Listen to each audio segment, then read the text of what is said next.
Hello guys, most welcome. हम कर रहे हैं फाइनेंशियल अकाउंटिंग, चैप्टर चल रहा है हमारा ब्रांच अकाउंटिंग। आज का लेक्चर नंबर उसका सेकंड है।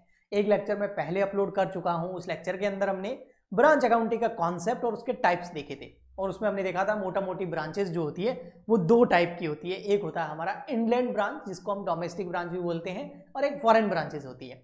तो इनलैंड ब्रांच या डोमेस्टिक ब्रांचेस वो होती है जिस कंट्री में उन ब्रांचेस का हेड ऑफिस होता है उसी कंट्री में वो ब्रांचेस भी होती है, तो उसको हम इनलैंड या फिर डोमेस्टिक ब्रांचेस बोलते हैं।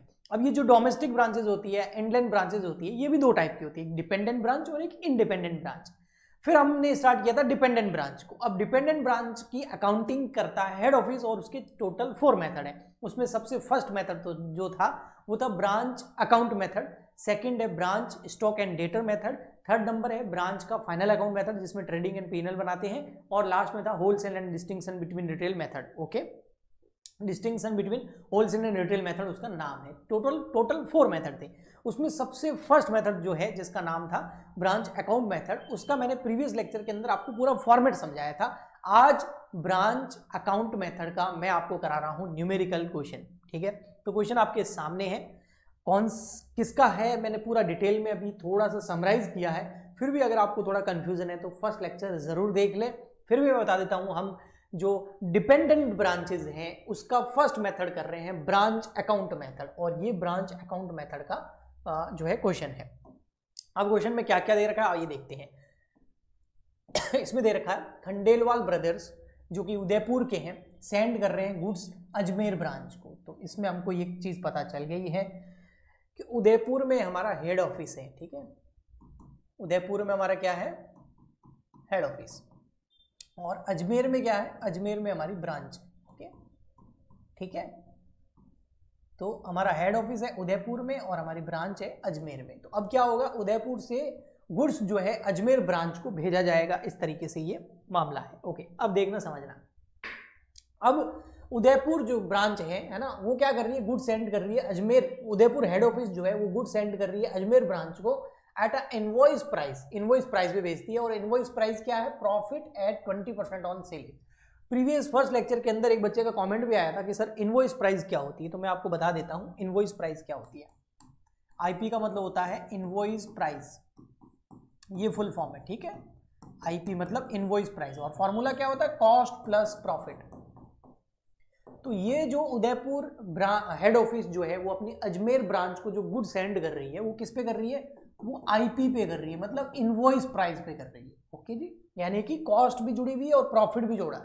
तो प्रॉफिट जोड़ के भेज रही है, बस इसको आगे सेल करना है, उसमें प्रॉफिट वगैरह को जोड़ने की जरूरत नहीं है। इसका मतलब ये है कि हेड ऑफिस जो है वो अजमेर ब्रांच को ये नहीं बताना चाहती कि इसमें कितना प्रॉफिट है वगैरह, कुछ नहीं बताना चाहती। वो बोल रहे हैं हम गुड्स बेच रहे हैं, भेज रहे हैं आपको, बेच नहीं रहे, सेंड कर रहे हैं, भेज रहे हैं, और इस प्राइस पे आगे इसको सेल करना है, बस इनको इतना पता है। तो जो प्रॉफिट है उसको हाइड रखने के लिए कई बार हेड ऑफिस ऐसा करती है कि प्रॉफिट जोड़ के ही गुड्स भेज देती है। ओके, अब जो प्रॉफिट है वो क्या है, 20% ऑन सेल प्राइस है। सेल प्राइस आप इनवॉइस प्राइस, इस केस में इनवॉइस प्राइस और सेल प्राइस सेम है। देखो, इनवॉइस प्राइस में भी प्रॉफिट होता है, सेल में भी प्रॉफिट होता है। अब जो इनवॉइस प्राइस तय की गई है उसी प्राइस पे अगर सेल कर दिया जाए तो सेल प्राइस और इनवॉइस प्राइस इक्वल हो जाती है। बट अगर उससे ऊपर में सेल किया जाए तो फिर सेल प्राइस और इनवॉइस प्राइस थोड़ी चेंज हो जाती है। ओके, बट इस केस के अंदर आपका इनवॉइस प्राइस और सेल प्राइस दोनों एक ही है। ओके जी, तो आईपी क्या है, 20% ऑन सेल प्राइस है। तो अगर हमारा सेल प्राइस है फॉर एग्जांपल के लिए 100, तो उसका 20% हो गया 20, है ना, सॉरी, इसको हमको इस तरीके से कैलकुलेट करना पड़ेगा। मैं आपको एक फॉर्मूला बताऊंगा, इसमें आपको एज्यूम करना पड़ता है कि क्वेश्चन में क्या लिखा हुआ है। जैसे क्वेश्चन में आपको यहाँ लिखा हुआ है कि जो आपका सेल प्राइस है, जिसको हम आईपी भी बोलेंगे इस केस के अंदर, वो क्या है, 20% ऑन सेल्स है या 20% ऑन आईपी है, क्योंकि सेल और आईपी में एक बोल रहा हूं आपको। ठीक है, तो इस केस के अंदर हम क्या करेंगे, कॉस्ट हमको पता नहीं है, बट हम क्या करेंगे, एज्यूम करेंगे सेल को। कितना एज्यूम कर लेंगे, 100। सर 100 क्यों एज्यूम कर रहे हो, इसलिए क्योंकि ये परसेंटेज किसका है, 20% ऑन सेल है तो सेल को 100 मान लिया। अगर ये 20% ऑन कॉस्ट होता तो मैं कॉस्ट को 100 मान लेता। अब हमको पता है कि सेल में प्रॉफिट जुड़ा हुआ होता है तो हम लेस कर देंगे प्रॉफिट। कंफ्यूज मत होना, इस क्वेश्चन के अंदर सेल प्राइस और इनवॉइस प्राइस दोनों सेम है। ओके, ठीक है, तो मैं सेल बोलूं चाहे इनवॉइस प्राइस बोलूं एक ही बात है। तो जिस पे परसेंटेज दे रखा होता है उसको 100 मानना होता है। कॉस्ट पे होता है तो कॉस्ट को 100 मान लेते हैं, यहाँ पर सेल पे है तो सेल को 100 मान लिया। अब हमको पता है कि सेल प्राइस या फिर इनवॉइस प्राइस के अंदर प्रॉफिट जुड़ा हुआ होता है, तो प्रॉफिट को हटा दो। कितना प्रॉफिट है? 20% ऑन सेल प्राइस।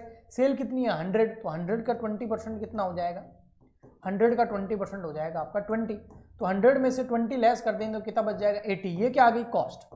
क्योंकि सेल में से अगर मैं प्रॉफिट हटा दूंगा तो पीछे क्या बचेगी? कॉस्ट ही बचेगी ना। इतना तो हम पता ही होगा, कॉमर्स के स्टूडेंट है, बीकॉम बीबीए कर रहे हैं। ओके जी, तो ये 80 क्या आ गई? कॉस्ट। अगर इसकी जगह ये 20% ऑन कॉस्ट होता ना तो मैं कॉस्ट को 100 मान लेता, और कॉस्ट में प्रॉफिट जुड़ा हुआ नहीं होता है, जोड़ना पड़ता है, तो मैं फिर 100 में 20 जोड़ देता, तो फिर सेलिंग प्राइस आती है आपकी कितनी? 120। ओके, बट यहां पर किस पे बोला हुआ है? सेल्स पर, तो हमको इस तरीके से करना होगा।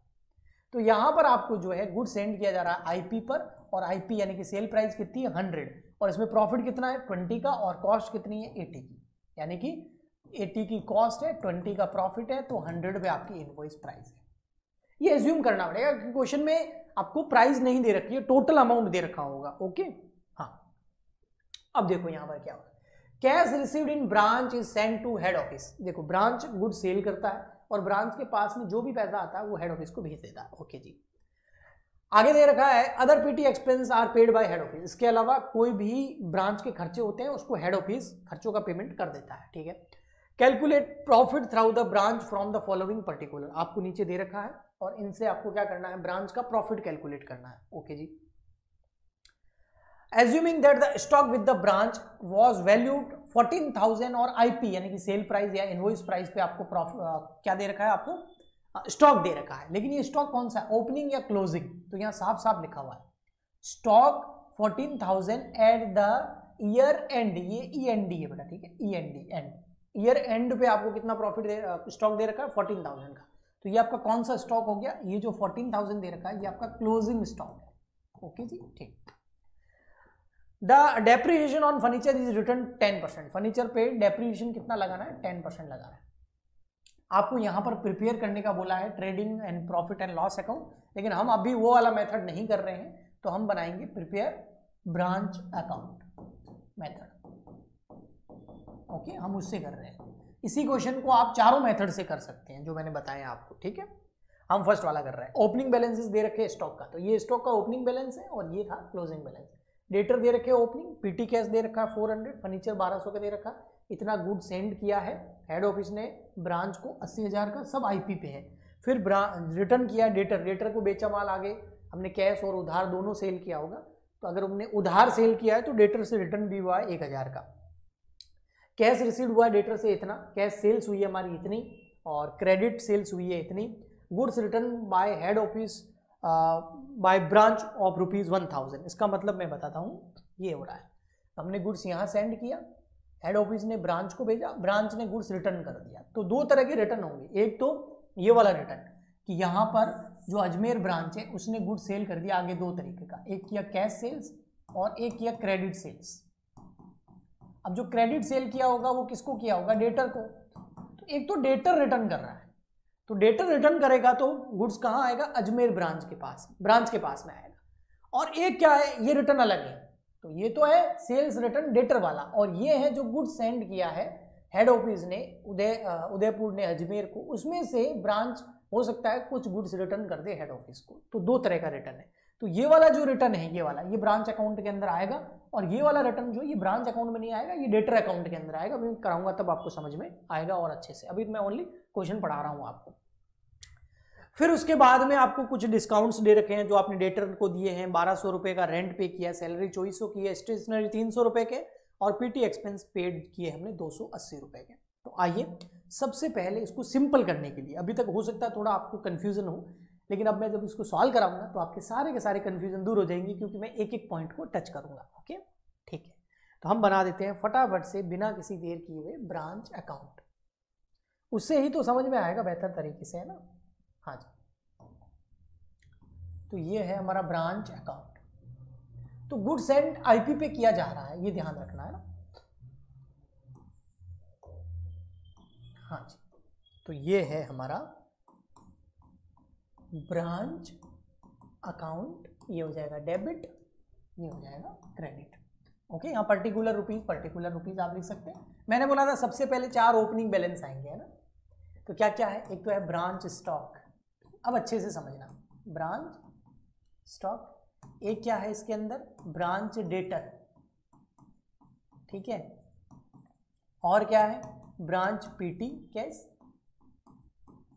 ठीक है। अच्छा बात है कि इसके अंदर चारों के चारों बैलेंस दे रखे हैं। और 2 आ जाएगा आपका ब्रांच फर्नीचर। तो चारों के चारों आपको ओपनिंग बैलेंसेस दे रखे हैं, ठीक है। एक सेकंड, फोन आ रहा है, मैं कट कर देता हूं।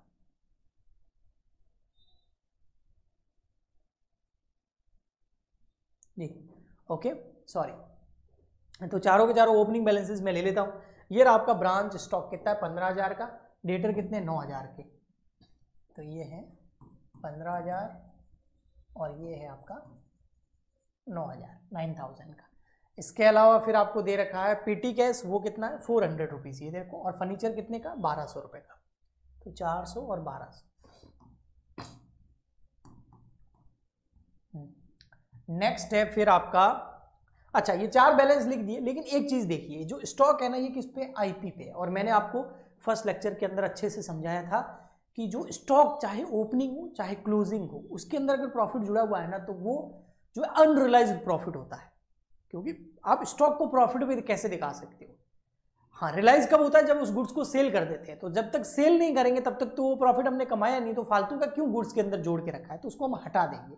अब आप बोलोगे सर आप तो बोल रहे थे ब्रांच को पता ही नहीं होता है कितना प्रॉफिट, तो ब्रांच ये बना ही नहीं रहा है ना, ये हेड ऑफिस अकाउंटिंग कर रहा है ब्रांच की, तो हेड ऑफिस को तो पता है। ओके, तो ये जो है ये किस पे बेटा, आईपी पे है। तो अब हम क्या करेंगे, इसमें जो प्रॉफिट जुड़ा हुआ है उसको हटाएंगे। कैसे हटाएंगे, ऑपोजिट साइड में लिख करके, और हम क्या लिख देंगे, बाय ब्रांच स्टॉक रिजर्व नाम से।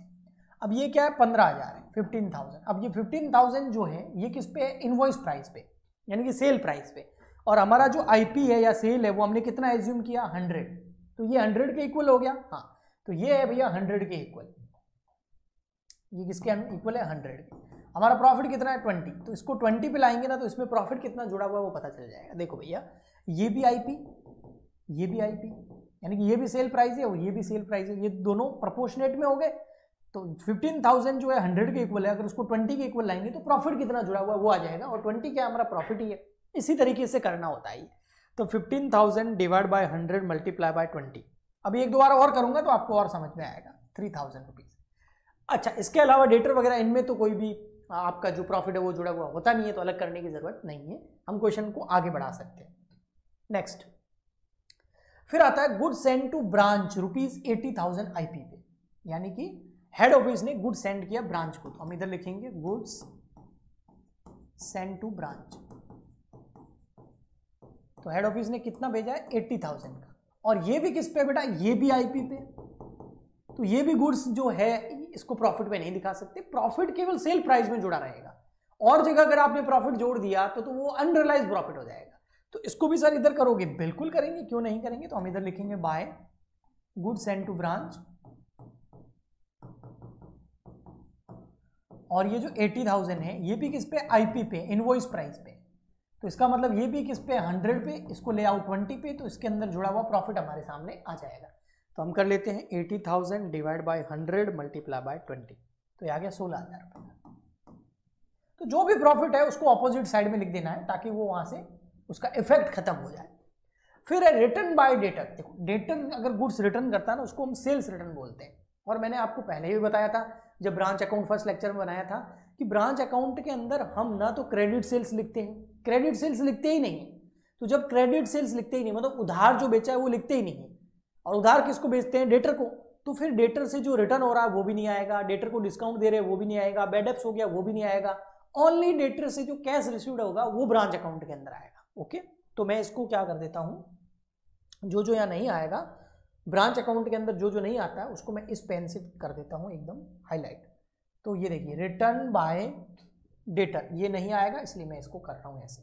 ओके, फिर है next cash received from debtor. हाँ ये आता है, कैश रिसीव्ड फ्रॉम डेटर जो है वो आता है। मैंने प्रीवियस लेक्चर में बताया था कि जो भी सेल होगी तो उसको हम क्या लिखेंगे, बाय बैंक। अब इसमें दो तरह की सेल लिखेंगे, एक तो लिखेंगे कैश सेल्स और एक क्या आएगा, cash received from debtor. Credit sales नहीं आती, कैश रिसीव्ड फ्रॉम डेटर, ठीक है। तो यहां पर ये बोल रहा है कैश रिसीव्ड फ्रॉम डेटर कितना, 29,480, तो ये इधर आ जाएगा 29,480। क्रेडिट सेल यहां नहीं आती, वो डेटर अकाउंट बनता है, अभी मैं बना के बताऊंगा आपको, ओके। ये ध्यान रखना पॉइंट आप, ठीक है। नेक्स्ट कैश सेल्स 50,000, हाँ ये बिल्कुल आएगी, कैश सेल तो मैंने लिख ही रखा है 50,000, ये आ जाएगी। और 50,000 प्लस 29,000 कर लो, 29,480, तो ये टोटल आपका पैसा कितना आ गया बैंक में, 7,9,480, ठीक। नेक्स्ट फिर उसके बाद है आपका क्रेडिट सेल्स। क्रेडिट सेल्स नहीं आती, मैंने आपको पहले ही बताया था, तो मैं इसको इस पेन से कर देता हूं, जो आपका ब्रांच अकाउंट में नहीं आता है उसका मैंने अलग ही पूरा पेन यूज किया है, ओके। नेक्स्ट उसके बाद में है आपका goods return to head office by branch. ये उल्टा वाला मामला जो मैंने आपको यहां बताया था, ये देखो, ये गुड्स रिटर्न कर रहा है ब्रांच किसको, हेड ऑफिस को। पहले हेड ऑफिस ने अजमेर को सेंड किया, अब अजमेर वाला वापस उदयपुर भेज रहा है, तो उल्टी गंगा बह गई आपकी, ये देखो ऐसे। इसे ये गुड सेंड किया तो इधर लिखा, अब ब्रांच हेड ऑफिस को रिटर्न कर रही है तो इधर आ जाएगा, by goods send to branch नाम से आएगा। लेकिन इसमें एक चीज ध्यान रखना, कितना, 1,000 रुपए का, और ये भी किस पे, आईपी पे, क्योंकि जिस प्राइस पे हेड ऑफिस ब्रांच को सेंड कर रही है उसी प्राइस पे तो ब्रांच हेड ऑफिस को रिटर्न करेगी। तो इसके अंदर भी तो सर फिर आपका लोडिंग जुड़ा हुआ है, इसमें भी तो प्रॉफिट जुड़ा हुआ है, हाँ, तो इसको वो इफेक्ट को खत्म करना पड़ेगा, तो उसको इधर लिखेंगे यहां पर, to goods send to branch,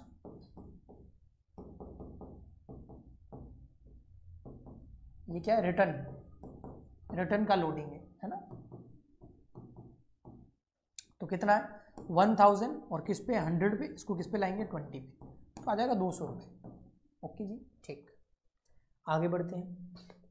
फिर उसके बाद है, ये हो गया हमारा, हाँ, फिर है डिस्काउंट टू डेटर। ये भी आपका डेटर अकाउंट में आता है। अगर डिस्काउंट देते हो डेटर को, तो चाहे डिस्काउंट दे रहे हो 30 रुपए का, या फिर बैड डेप्स हो जाए, है ना, या फिर डेटर गुड्स रिटर्न कर दे जिसको सेल्स रिटर्न बोलते हैं, वो यहां नहीं आएगा। Cheque send for rent. अब देखो, जो आपका हेड ऑफिस है वो अपनी ब्रांच के खर्चों का पेमेंट कर रहा है। हेड ऑफिस उदयपुर वाला अजमेर में जो खर्चे हो रहे हैं ब्रांच के, उसका पेमेंट कर रहा है। उसमें रेंट है 1,200 रुपये, सैलरी है 2,400 रुपये, और स्टेशनरी है 300 रुपये। तो आइए पेमेंट कर देते हैं। यहाँ पर एक्सपेंस लिख देंगे टू बैंक नाम से। क्या क्या था, एक तो है रेंट, एक सैलरी, और क्या था आपका, रेंट तो है 1,200 रुपये का, सैलरी है 2,400 रुपये का, और स्टेशनरी है 300 रुपये का। तो 1,200, 2,400 और 300 रुपये के स्टेशनरी के खर्चे, इन सब का पेमेंट किसने कर दिया है, हेड ऑफिस ने कर दिया है, लेकिन खर्चे किसके, ब्रांच के। तो 1,200 प्लस 2,400 प्लस 300, तो ये हो गया 3,900। नेक्स्ट, ये हो गया। नेक्स्ट है आपका PT cash expense paid by branch 280। अब देखो, पेमेंट कौन कर रहा है, एक्सपेंस पेड बाय ब्रांच कर रहा है, हेड ऑफिस नहीं कर रहा है। इसको यहां मत लिख देना, क्यों, ब्रांच को हमने पीटी कैश के पहले से ही ब्रांच के पास 400 रुपये पड़े ना, उसमें से उसने खर्च कर लिए, ओके। तो अब हम क्या करेंगे, सीधा क्लोजिंग बैलेंस पे आ जाएंगे, जिसको हम बोलते हैं बाय। क्या क्या क्लोजिंग बैलेंस होंगे, आपका ब्रांच स्टॉक, ठीक है, चारों पहले लिख देता हूं मैं, जो कि आईपी पे होगा, क्योंकि क्वेश्चन आईपी पे कर रहे हैं हम, पूरा इनवॉइस प्राइस पे कर रहे हैं। एक आ जाएगा आपका ब्रांच फर्नीचर, नहीं सॉरी, ब्रांच स्टॉक के बाद में ब्रांच डेटर, फिर आ जाएगा आपका ब्रांच पीटी कैश,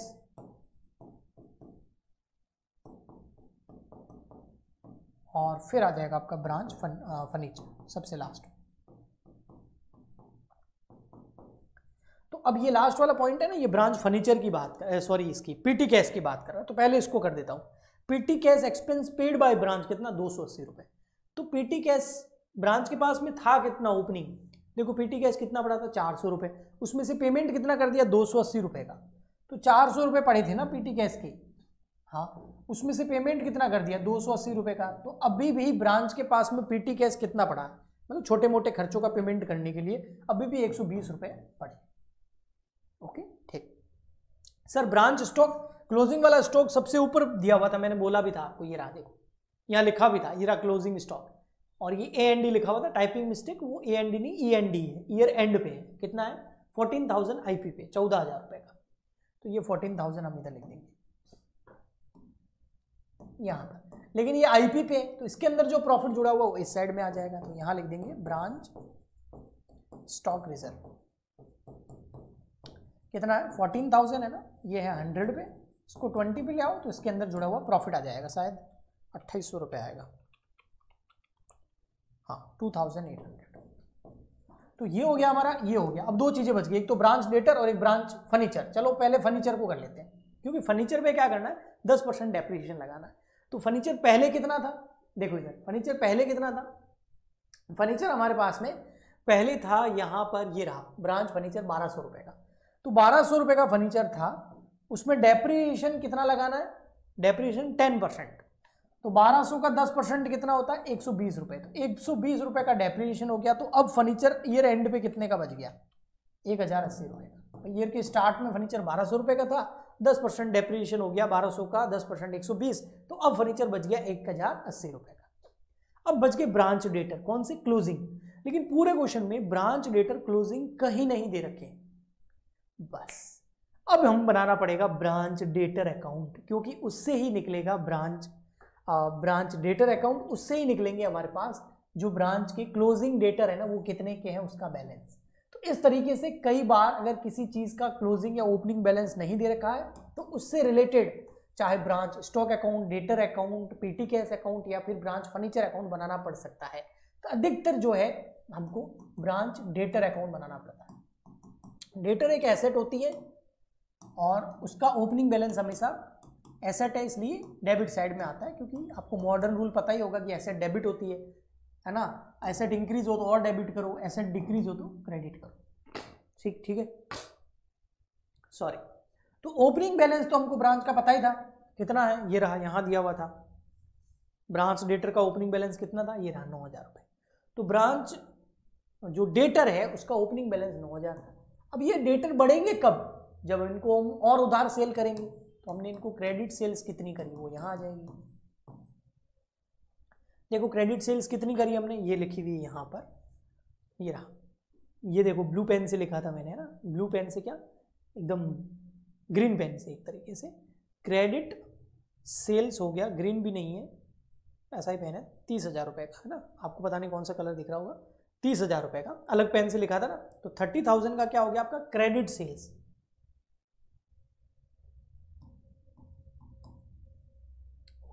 ठीक, अच्छा, अब ये कम कब होते हैं, जब हम इनको डिस्काउंट देते हैं, जब बैड एप्स हो जाए कुछ, या फिर रिटर्न कर ले जिसको हम सेल्स रिटर्न बोलते हैं, है ना, या फिर ये हमें पेमेंट कर दें, और फिर एंड में आ जाता है क्लोजिंग बैलेंस, बैलेंस शीट। तो इन्होंने क्या क्या किया है देखते हैं। डिस्काउंट हमने इनको दिया है क्या, बिल्कुल दिया है, ये देखो, ये भी अलग पेन से लिखा था, ये रहा 30 रुपीज डिस्काउंट टू डेटर, 30 रुपये डिस्काउंट दे दिया जिसकी वजह से डेटर कम हो गए। बैड एप्स तो क्वेश्चन में था नहीं, हाँ सेल्स रिटर्न जरूर था, ये रहा यहाँ पर रिटर्न बाय डेटर कितना 1000, तो ये हम यहाँ लिख देंगे रिटर्न बाय डेटर 1000, जिसको हम सेल्स रिटर्न बोलते हैं। इसके अलावा कैश रिसीव्ड हुआ है इनसे, हाँ वो भी है, ये रहा। और कैश रिसीव्ड जो होता है ना डेटर से, वो ब्रांच अकाउंट में भी आता है और डेटर अकाउंट में भी आता है। तो ये रहा कैश रिसीव्ड फ्रॉम डेटर 29,480, भाई उन्होंने हमें पैसे दे दिए तो डेटर कम हो जाएंगे ना, हाँ। तो अब क्या होगा आपका बैलेंसिंग फिगर में ये आ जाएगा क्या, कि हमारा डेटर का क्लोजिंग बैलेंस कितना है। इसको मैं और अच्छे से एक्सप्लेन करता हूँ कि स्टार्टिंग में 9,000 मांगते थे डेटर को, फिर हमने 30,000 रुपये का उनको और गुड सेल कर दिया, तो हम उनसे मांगते थे डेटर से 39,000 रुपये ब्रांच अपने कस्टमर से मांगती थी।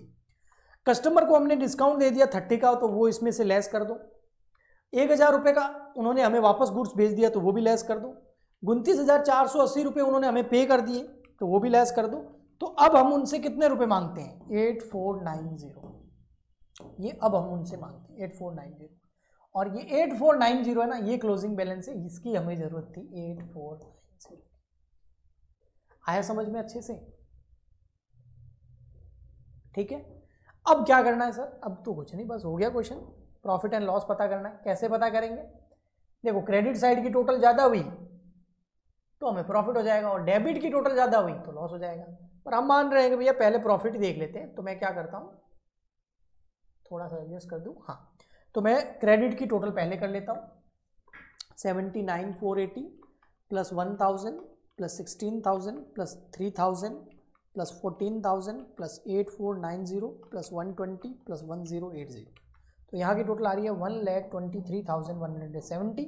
इसमें से ये सब लेस कर दो, 15,000 एक लेस कर दो, 9,000 एक लेस कर दो, 400 एक लेस कर दो, 1,200 एक लेस कर दो, 80,000 एक है, 200 रुपये एक है, 3,900 एक है और 2,800 एक है।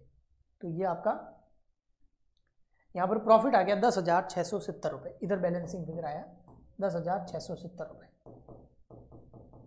ये आ गया आपका टू प्रॉफिट, जिसको हम डाल देंगे P&L अकाउंट के अंदर।